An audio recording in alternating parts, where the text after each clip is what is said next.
在我们的文化传统中，性文化整体是比较隐喻可意会不可言传的。但随着时代的发展，各国之间文化的引进，部分人心里的可接受度就变高了一点，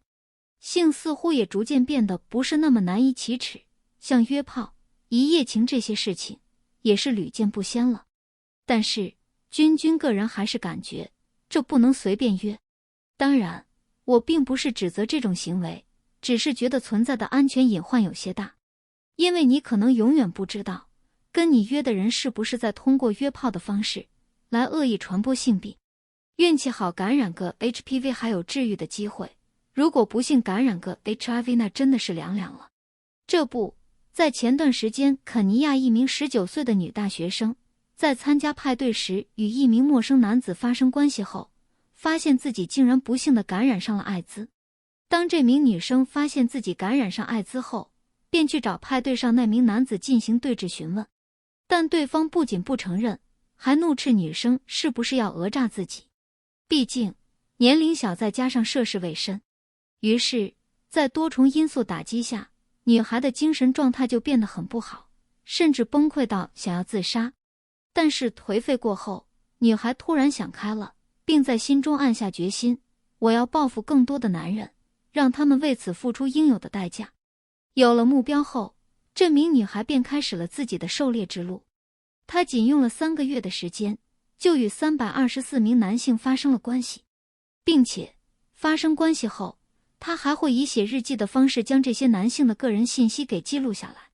其中，这些人的职业不仅有律师、作家、政界从业者，还有156人都是学生，他们的年龄大概在20至45岁不等。当然，这其中也有多数人是已婚人士。但是他在法庭上也并未忏悔，只是强调自己不会停止报复，因为他的目标是再睡2000人。看到女孩的遭遇，肯定有同情她的情绪在，年纪轻轻就这么被毁了。但是他的所作所为还是太疯狂了，因为被他传染的人肯定也是不知情的，所以就很有可能在不知情的情况下继续进行2次传播，然后再传播。尤其是国外人大多比较开放，发生一夜情的概率还挺大，所以可想可知，这得是一条多么庞大的传染链呐！估计这些人也没想到，一时的放纵竟然造成了难以挽回的后果。无独有偶，君前2天在浏览短视频平台时，也发现了一起这类蓄意传播性病的事件。男女双方在网上认识，越聊越投机后，2人便奔现了。奔现后，男生将暖男这个词体现得淋漓尽致，不仅体贴，还愿意为他花钱，还将他介绍给自己的兄弟认识，甚至2人还畅想到了结婚那一步。当2人临分别那一刻，男生还送给他了一个包装高档精美的礼物，并叮嘱他一定要到家再打开。但当女生打开盒子后，惊喜瞬间变成了惊吓。盒子内是一身十分昂贵的寿衣，以及一张写着欢迎来到艾滋病的世界的卡片。